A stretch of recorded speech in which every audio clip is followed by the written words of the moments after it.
This is the Kremlin, citadel of Russian communism. Looking at Russia, we might see it as a country to be studied, as we study other nations of the world. Yet we know that Russia today is regarded as a grave threat to our nation, to our freedom, to the peace of the world. Why so? What makes it a threat? Looking closer, we see a clue. Public display of giant portraits of communist leaders. These leaders, by their actions, have caused the world to stand guard. Here, in Russia, you see the reason why so many nations are building up their defenses. Here, in Russia, you see the reason why we are spending billions of dollars in defense production, why your family is paying the highest taxes in our history. The leaders of Russia tell us their only concern is the defense of their own nation. Is this so? Or are they ambitious for world conquest? Question. A question of communism. Ever hear of Karl Marx? In his mind, communism was born more than 100 years ago. He looked at the world and saw men as divided into two classes, workers and capitalists. In the Communist Manifesto, he called upon the workers, the proletarians, to rise up and overthrow their capitalistic masters. He cried, "The proletarians have nothing to lose but their chains. They have a world to win. Working men of all countries, unite."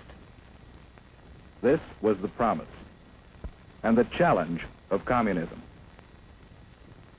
In Russia, the Tsar was the government. To support the wealthy aristocracy, millions of peasants toiled in virtual slavery. The Cossacks, dreaded police of the Tsar, enforced tyrannical laws. Here was fertile ground for the ideas of communism. For here, indeed, the people had nothing to lose but their chains, the chains of the imperial government. In 1914, the Tsar sent his troops into the war that swept Europe. For more than 2 years they fought. While at home, people suffered from shortages, brought about despotism and corruption of the imperial government.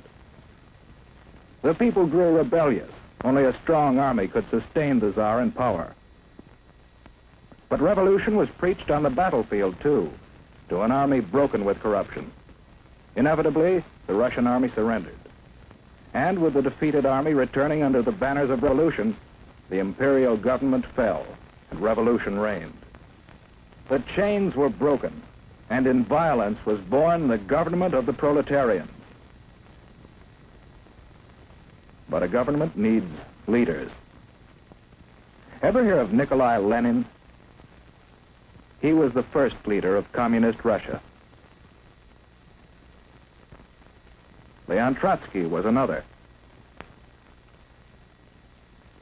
Lenin lived but a few years, and out of the vicious struggle for power that followed his death, Joseph Stalin emerged as undisputed leader. Here was a new face, but in the background was an old one, Karl Marx.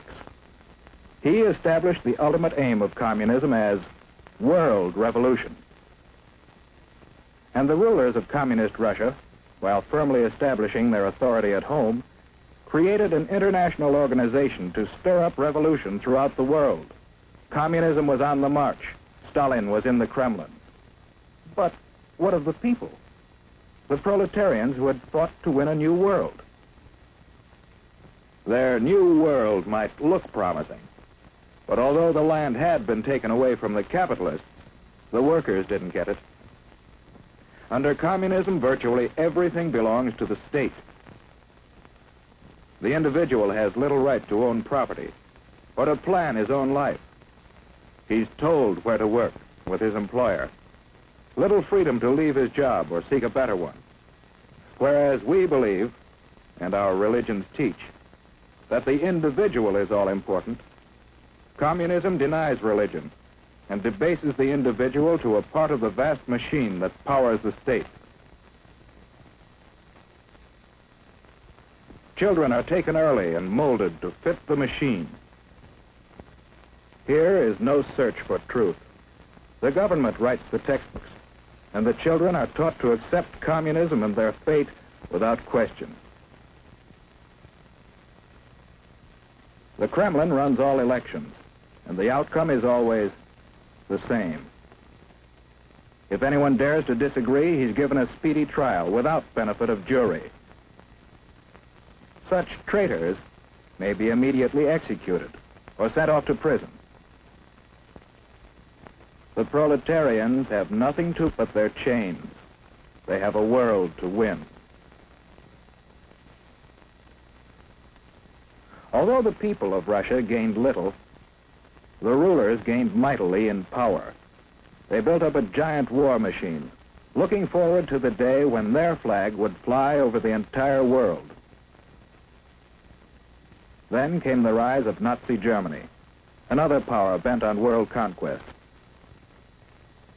The two nations joined forces, and Russia, believing itself safe from aggression, launched an invasion of Finland and other neighboring nations.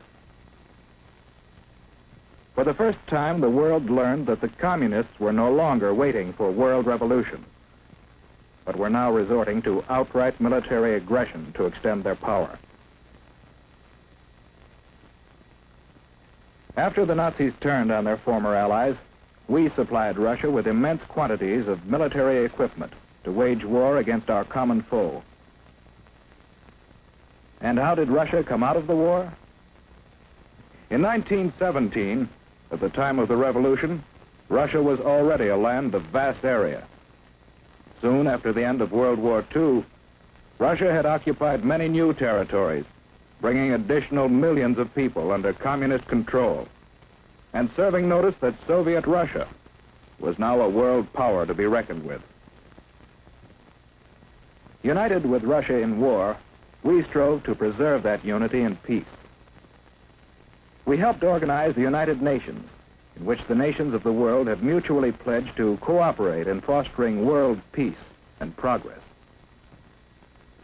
Andrei Gromyko signed for Russia. But in the first post-war Italian elections, the communists created disorder in an attempt to gain control of the government. Once more, the world was reminded that basic in the idea of communism is the plan of world revolution, and that Russian communism has stepped beyond that plan to achieve world domination through aggression. In Indochina and Malaya, communist aggression has incited rebellion against established government. In France, communist aggression has fomented strikes against essential industries in attempts to discredit the free government.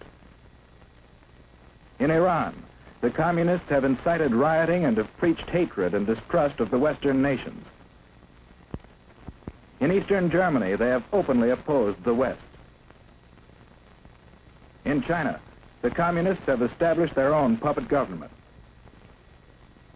In Korea, communist aggression has come into actual combat with forces of the United Nations.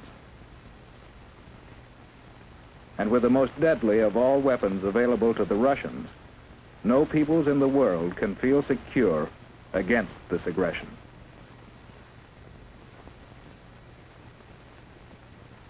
How are we meeting this challenge? Yes, one way is by helping the free world fight starvation and poverty and suffering, conditions that pave the way for communist infiltration. We are also supplying equipment for the free nations to develop their own resources and raise their living standards. Another way we are meeting the challenge is by military alliance with some of the other free nations for mutual aid in opposing direct communist aggression. And we are building up our own military defense.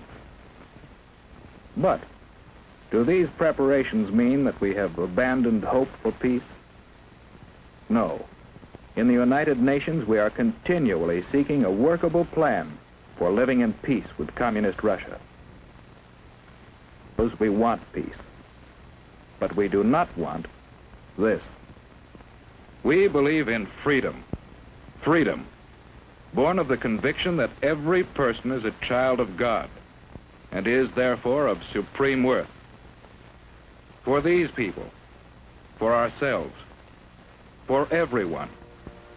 We want freedom, not tyranny.